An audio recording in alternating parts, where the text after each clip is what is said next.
So here's the thing. Back in October of 2025, something weird started happening in Florida. Sellers out of nowhere began turning down offers that would have made them jump for joy just months before. And it wasn't just a few holdouts. New listings dropped by 7% almost overnight, while the number of homes getting pulled off the market skyrocketed by 60%. That's not a blip. That's a full-blown shift. Suddenly, the market wasn't just cooling off. It was like someone had flipped a switch. Buyers who thought they were finally getting a break found themselves staring at a whole new problem. What was going on? Why were sellers bailing when prices were still high? And more importantly, what did it mean for everyone else trying to buy or sell? The Florida housing market had always been unpredictable, but this was something different. In 2025, South Florida was buzzing with construction cranes dotting the skyline, a sign of big changes ahead. The pipeline was packed, promising over 16,000 new apartment units, with more than 5,300 of them right in Miami. That's a lot of new homes hitting the market, and it had everyone talking. Would this finally ease the pressure on renters who'd been struggling with sky-high prices? Or would demand just keep pace, swallowing up all those new units before they even had a chance to cool down? Developers were betting on a boom, but locals wondered if it would be enough. With so many people still moving to the area, the question wasn't just about supply, it was about whether these new places would actually be affordable. After all, more units don't always mean cheaper rents, not when everyone's competing for the same slice of paradise.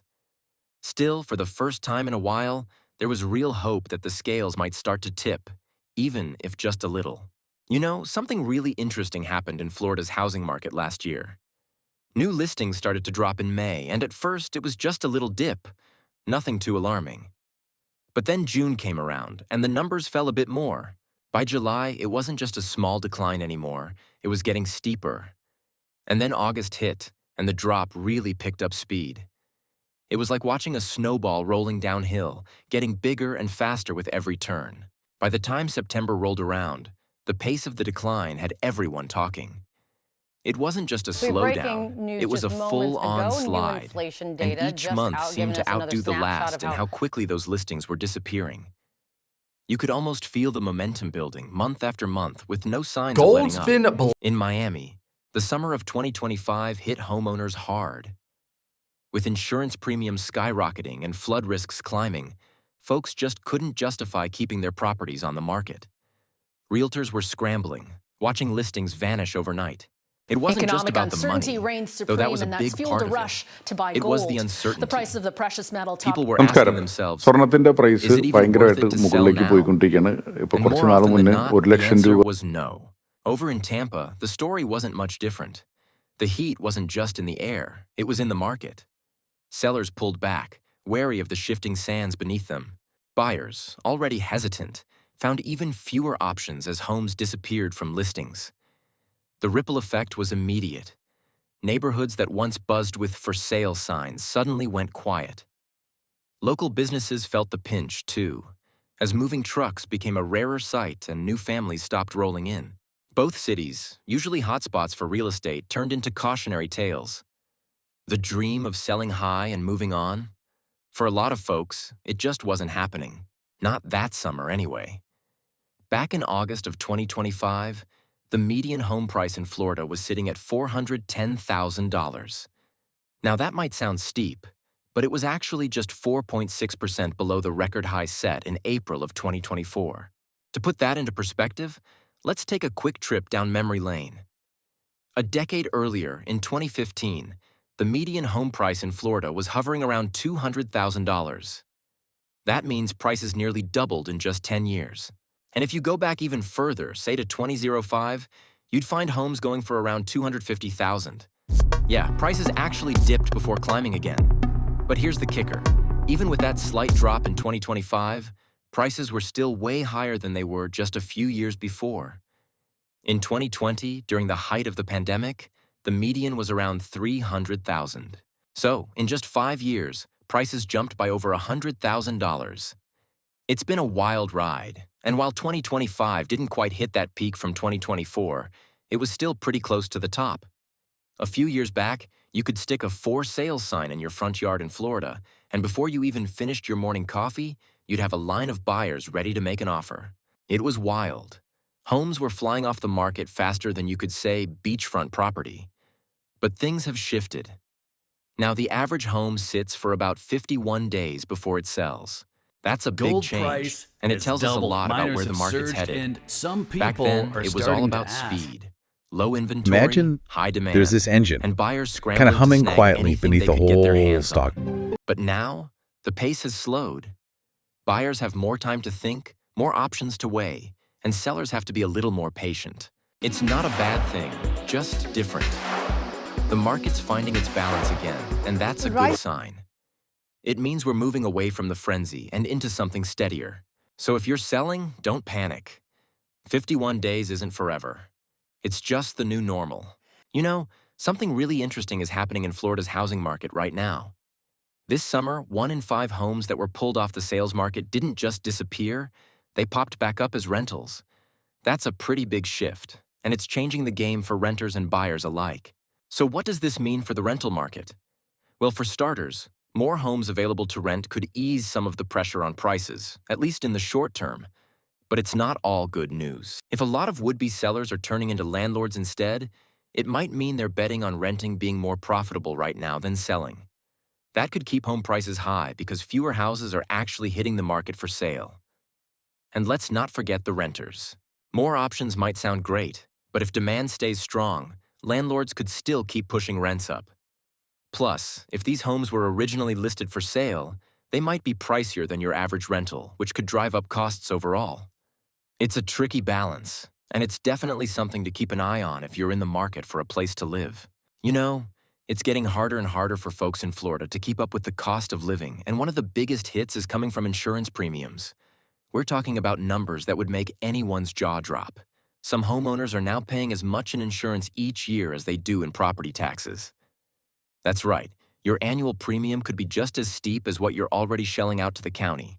Imagine getting There's that about renewal notice in the mail and 450,000 seeing the people price has nearly awaiting trial doubled. in city and For a lot of county families, jails. that's not just a surprise. It's a full-blown crisis.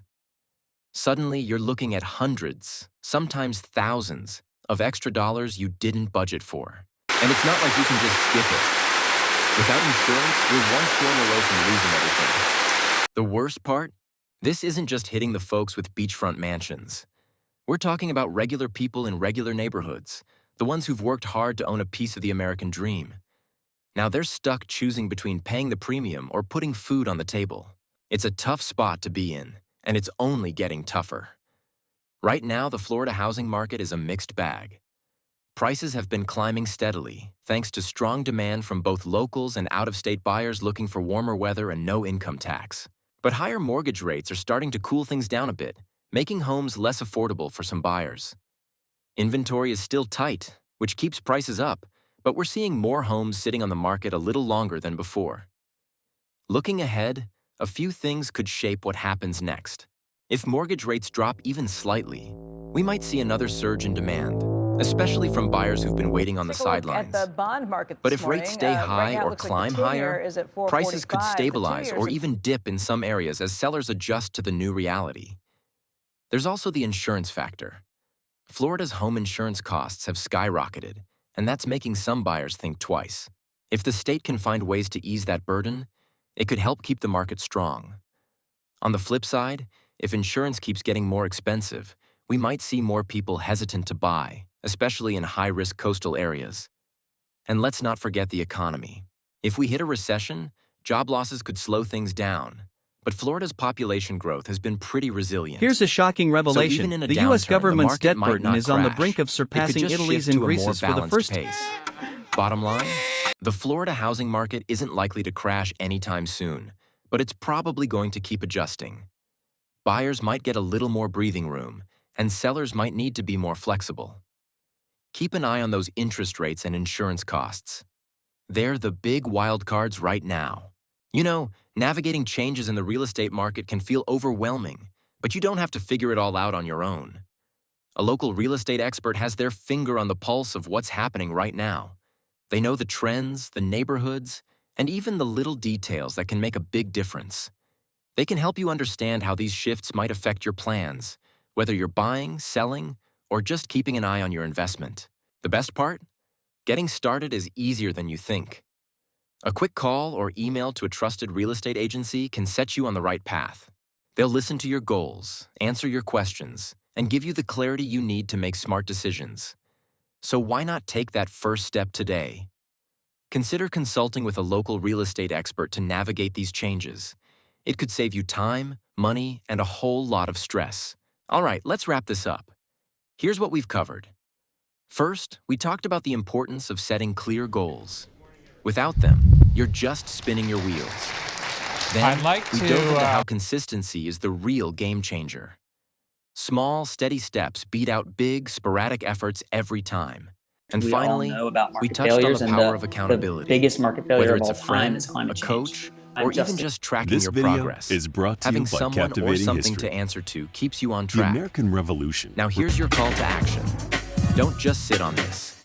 Pick one thing, just one, from what we've discussed and put it into play today. Maybe it's writing down a goal, setting a reminder to stay consistent, or reaching out to someone to hold you accountable. Whatever it is, do it now. Not tomorrow, not next week. Today. Because that's how real change starts. So what's your move?